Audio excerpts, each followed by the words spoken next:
জবাব চাই, জবাব দাও। জবাব তোমায় দিতেই হবে, আরে জবাব তোমায় দিতেই হবে। খোয়াই পৌর এলাকায় 2 বেলা নিয়মিত পানীয় জল সরবরাহ করতে হবে। খোয়াই পৌর এলাকায় বিভিন্ন ওয়ার্ডের ড্রেনগুলিকে নিয়মিত পরিষ্কার করতে হবে।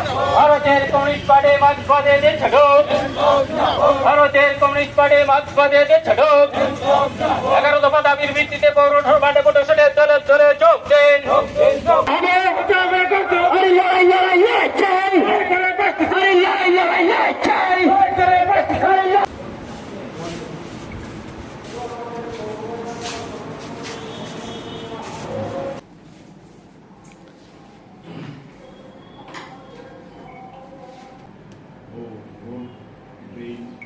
कोई मेंटेनेंस नहीं है बहुत साल से, तो इस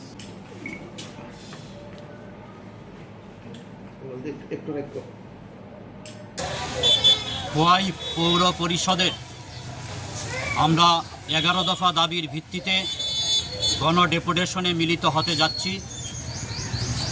এই সময়ে খোয়াই পৌর এলাকার জনস্বার্থ সংশ্লিষ্ট গুরুত্বপূর্ণ কিছু দাবিকে সামনে রেখে আমরা সিপিআইএমের পক্ষ থেকে আজ এই ডেপুটেশনে যাচ্ছি।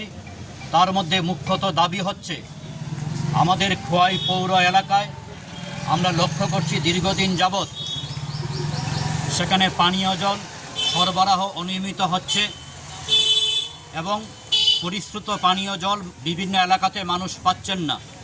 ফলে আমরা দাবি জানাচ্ছি পরিশ্রুত পানীয় জলের ব্যবস্থা করতে হবে এবং নিয়মিত 2 বেলা পানীয় জল সরবরাহ করতে হবে।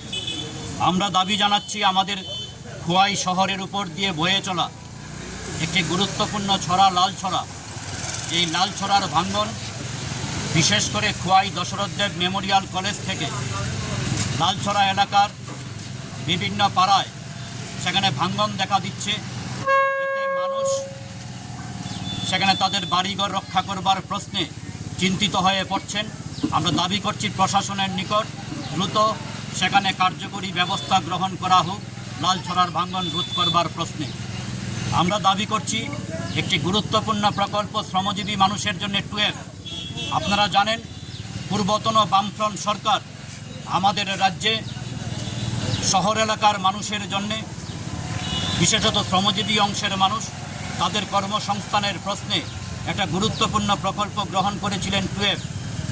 কিন্তু আমরা লক্ষ্য করছি সরকার পরিবর্তনের পর থেকে ধীরে ধীরে 12 প্রকল্পে শ্রমদিবস কমে যাচ্ছে, মজুরি কমে যাচ্ছে। আমরা দাবি জানাচ্ছি 12 প্রকল্পে শ্রমদিবস বাড়াতে হবে এবং মজুরি বৃদ্ধি করতে হবে। তার পাশাপাশি শহর এলাকার বিভিন্ন রাস্তাগুলি, যে রাস্তাগুলি রুটগুলি সেখানে ভাঙ্গাচুরা অবস্থায় আছে, এগুলি সংস্কার করতে হবে। এবং এই যে বর্ষার সময় আমরা দেখছি বিভিন্ন রাস্তার রুটগুলির মধ্যে সেখানে ট্রেনগুলি সময় মতো পরিচ্ছন্ন না করার ফলে, পরিষ্কার না করার ফলে রাস্তায় জল জমে যাচ্ছে।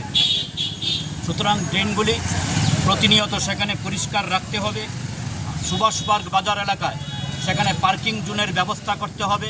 প্রতিদিন যানজট বাড়ছে এবং পাশাপাশিভাবে আমাদের শহর এলাকার মধ্যে সাম্প্রতিক সময়ে আমরা বলতে পারি চুরির ঘটনা মারাত্মকভাবে বেড়ে গেছে এবং তার পাশাপাশি নেশার রমরমা চলছে। এটা যদিও খোয়াই না, গোটা ত্রিপুরা রাজ্য আজকে নেশার হাবে পরিণত হয়েছে এই ডাবল ইঞ্জিন সরকারের জামানায়।